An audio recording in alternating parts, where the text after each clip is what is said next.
Hello students, आशा करता हूँ कि तुम लोग लॉकडाउन में अच्छी तरह से प्रिपरेशन कर रहे हो, अच्छी तरह से पढ़ाई कर रहे हो।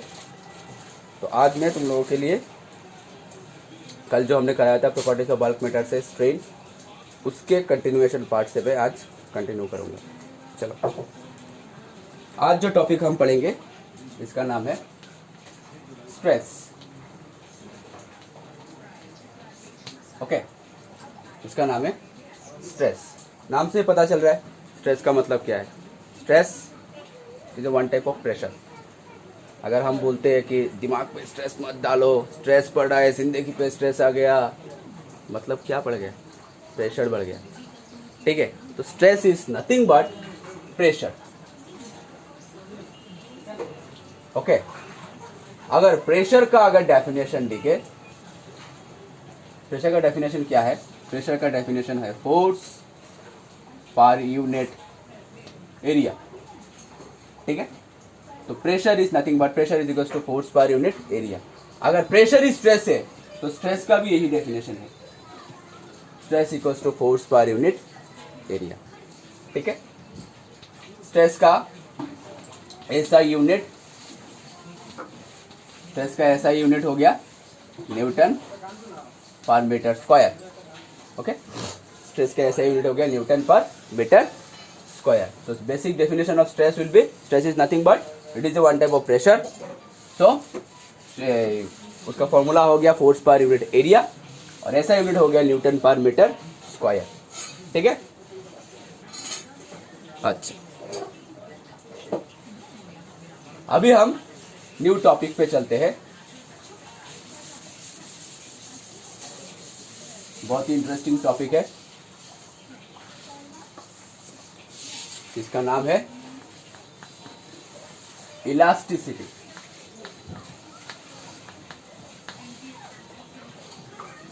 इलास्टिसिटी, ठीक है, रबर बैंड यही है इलास्टिक मटेरियल। इसमें रबर बैंड में ही है इलास्टिसिटी प्रॉपर्टी। ये कहता है अगर डिफॉर्मिंग फोर्स को, देखो पहले मैं तुम्हें डिफॉर्मिंग फोर्स क्या है मैं समझाता हूँ। पकड़ के चलो, ये मिट्टी का बना हुआ है, it is made of clay. Okay, अगर इस पे हम चारों तरफ से अगर फोर्स दे तो इसका शेप ऐसा वैसा हो जाएगा। मिट्टी का है, इसका शेप ऐसा वैसा हो जाएगा। तो यही जो फेस, ये जो फोर्स जिसके वजह से इसका शेप डिफॉर्म हो गया, चेंज हो गया, इसी को बोलते हैं डिफॉर्मिंग फोर्स। इसी को बोलते हैं डिफॉर्मिंग फोर्स। और अगर इसको अच्छी तरह से शेप देके जो फोर्स अप्लाई करके फिर से अगर ऐसे बना दे तो उसको बोलते हैं रिगेनिंग फोर्स।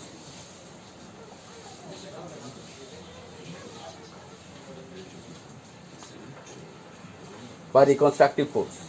ओके, तो इलास्टिसिटी प्रॉपर्टी यही कहता है कि it is the property of matter. Elasticity property यही कहता है कि it is the property of matter bye virtue of which it can regain its original position and configuration.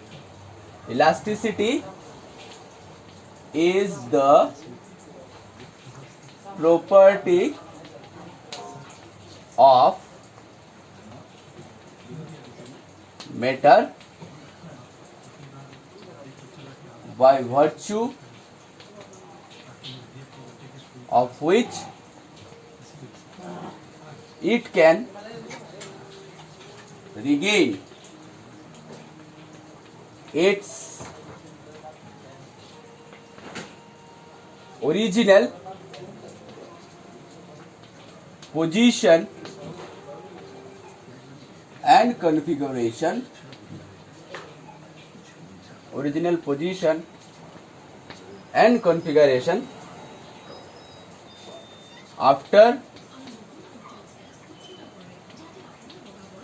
withdrawing the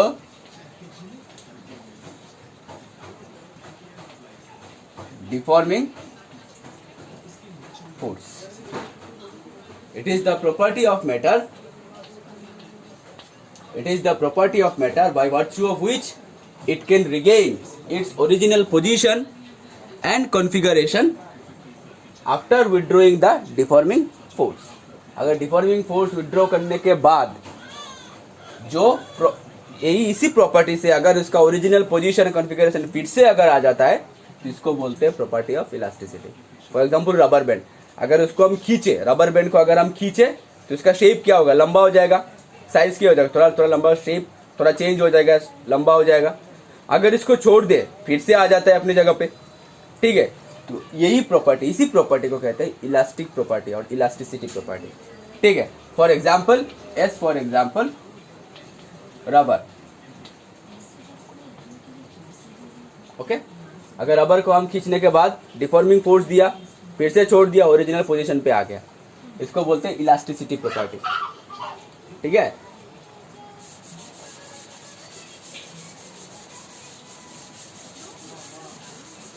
अभी देखते हैं कि इलास्टिसिटी प्रॉपर्टी क्यों है, किसी भी सॉलिड में इलास्टिक प्रॉपर्टी क्यों आता है, इसको हम एक मॉलिक्यूलर थ्योरी से हम समझते हैं। मॉलिक्यूलर थ्योरी,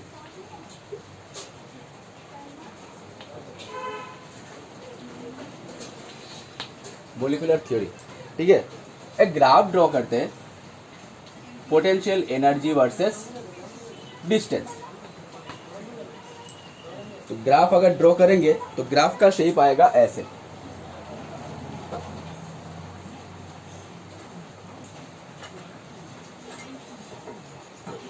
यहां से हम चेंज इन पोटेंशियल एनर्जी या फिर चेंज इन डिस्टेंस, ओके। इस तरफ से चेंज इन पोटेंशियल एनर्जी, इस तरफ से हमारा डिस्टेंस। ये जो डिस्टेंस है, ये जो डिस्टेंस है, इस ओरिजिन से लेकर इस डिस्टेंस को बोलते हैं मोलिकुलर रेंज, ठीक है। इसको बोलते हैं रेंज। अगर यहां इस ग्राफ से अगर हम एनालिसिस करें तो du/dr यानी change in potential energy, potential energy क्या है, the energy possess by virtue of which is position and configuration. किसी भी अगर चीज को अगर हम खींचे या फिर रबर बैंड को पकड़ लो, अगर हम खींचे, अपने फोर्स से खींच रहे, तो हमने जितने फोर्स से खींचा है उतने ही फोर्स उसमें पोटेंशियल एनर्जी के रूप में संचित हो जाता है।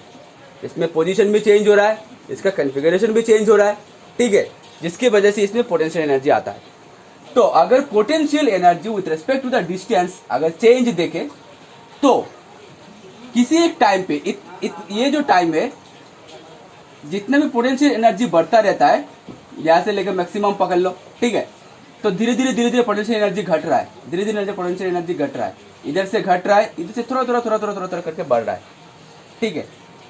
किसी एक टाइम में मैक्सिमम रेंज तक जाएगा, किसी एक टाइम में मैक्सिमम रेंज तक जाएगा। मैं भूल गया कि मैक्सिमम रेंज कितना, of the order of 10⁻⁻10 metre ऐसा कुछ रहता है, ठीक है।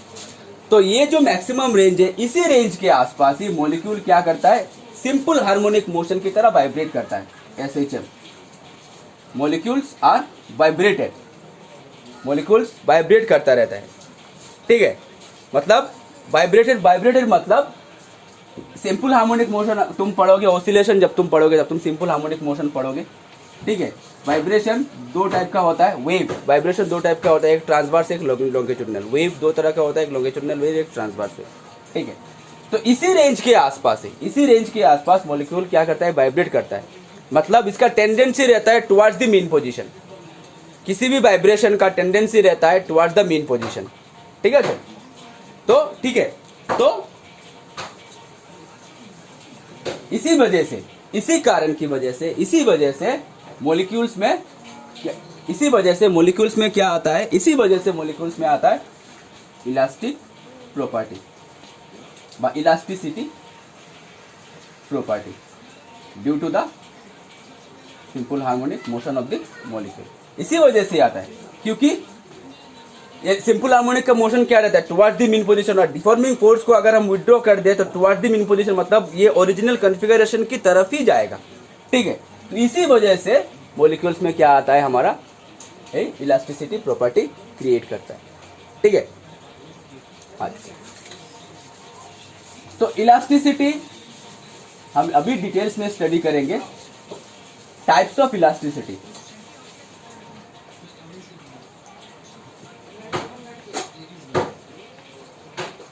Types of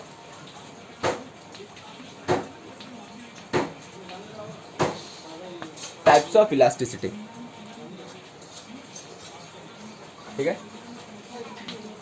number 1,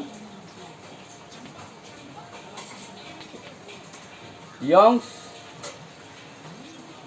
modulus of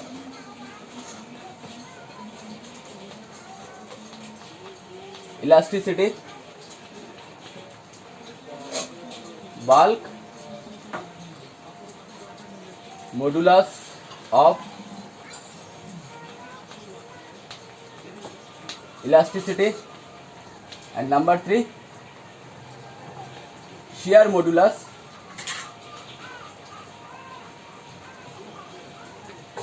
of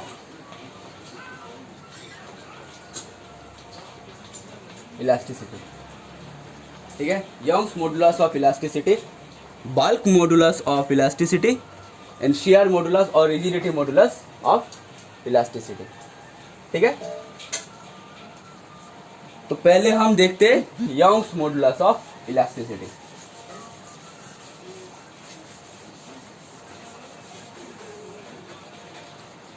Young's modulus of elasticity, ठीक है। इलास्टिसिटी का डेफिनेशन, यंग्स मॉडुलस का इलास्टिसिटी का डेफिनेशन, यंग्स मॉडुलस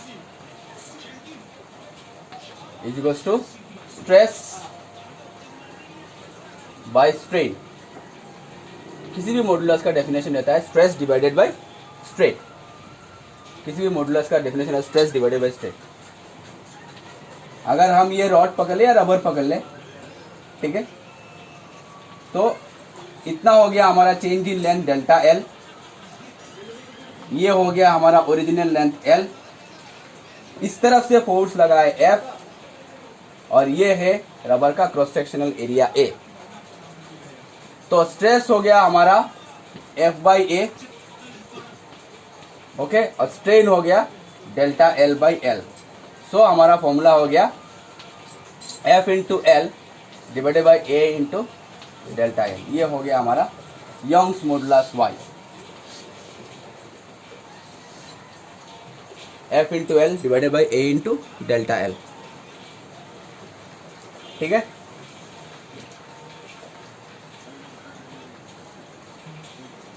इसका यूनिट क्या आएगा? स्ट्रेन का तो कोई यूनिट नहीं है, स्ट्रेस का यूनिट है newton per metre square. Young's modulus of elasticity, stress divided by strain. Stress का फॉर्मूला हमने बिठा दिया force per unit area, strain का फॉर्मूला हमने बिठा दिया delta L by L. So F into L divided by A into delta L, ठीक है।